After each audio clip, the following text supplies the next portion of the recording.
The winner of tonight's game, I do expect, is likely to win the series. They'll be favored, and right now we still have Oklahoma City down 2-1, favored in the series. All they got to do is win tonight. They get 2 of the last 3 at home.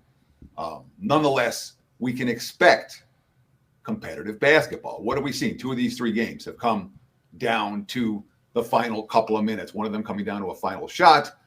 And certainly game 3 was a matchup that, even though Indiana pulled away late in the last, 2 or 3 minutes of that game, that was as tight as competitive as you can get for most of that contest.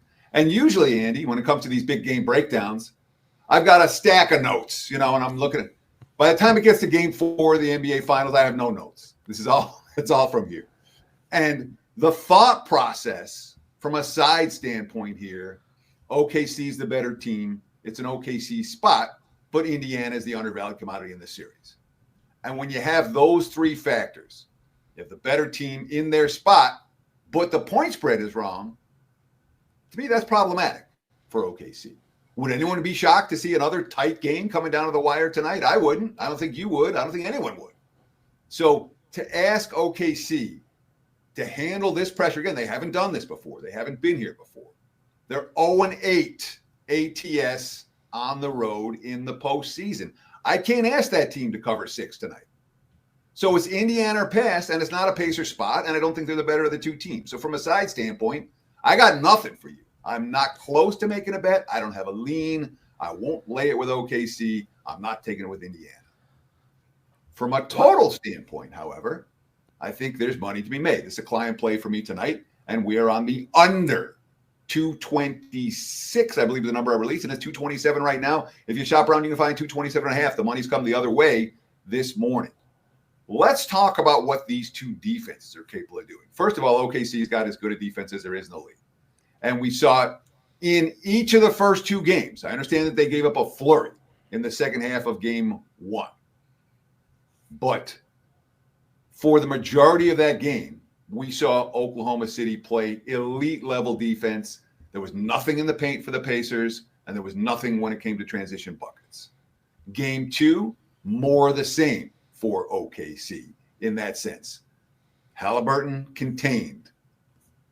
Role players for Indiana contained. Half-court defense, nothing in transition for the Pacers. Very little in the paint for the Pacers until the second half when it was blowout and garbage time and they got a handful of points. But it's certainly a situation where the first 2 games of the series, Oklahoma City, even though it was tied 1-1, the Thunder's defense impressed the hell out of them. Now, game 3, they exhaled. Indiana played really well. Indiana got strong results from basically every role player they had. And lo and behold, Pacers win game 3. Game still stays under the total because OKC didn't get theirs because Indiana's defense, like Oklahoma City's, has been outstanding for extended stretches in this series. All right. Pacers aren't getting any defensive credit. Oh, the Thunder defense is great. Thunder defense is great, but Indiana, not so much. It's not about regular season stats anymore. Indiana has shut down each of their last 2. They shut down the Knicks, and they've had success here against OKC. OKC had 1 basket the last 6 minutes of game number 3. 1 bucket. And that wasn't because they were missing open shots. It was because Indiana had them figured out defensively. And Rick Carlisle has done a remarkable job in that sense. So the pace doesn't play at an underpace, and that's why we're seeing over money here. The pace has been high. The free throw shooting has been really good. These 2 teams are going to get to the free throw line and they're going to make free throws. That's a question here. But from a defensive standpoint, can Indiana stop OKC? I think they can. Can OKC stop Indiana? I think they can. Put that together with, we're not going to get many transition buckets. Both teams getting back on defense as opposed to crashing the offensive glass. Good for unders.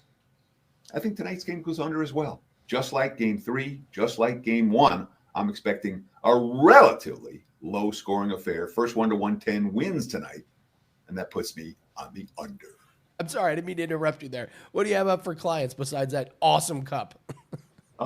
So we're in play in the NBA. You guys already know it. If you watched me give my analysis just a few moments ago, we're also involved in MLB for tonight. The total's been great this season in baseball. 68% since April 1st with MLB totals. I lost my first 2 of the year, and I was really frustrated about it. And since then, we've been great. The baseball as a whole has been rock solid. A little bit frustrating this past week. I had a big play on Texas in the one game that didn't score 16 runs in Minnesota. But nonetheless, the baseball as a whole has been very good and very profitable. So we're running good across sports right now. More than 54 units of profit since May 1st. Check out my packages, wg.buzz/TC, or just visit the website, wagertalk.com.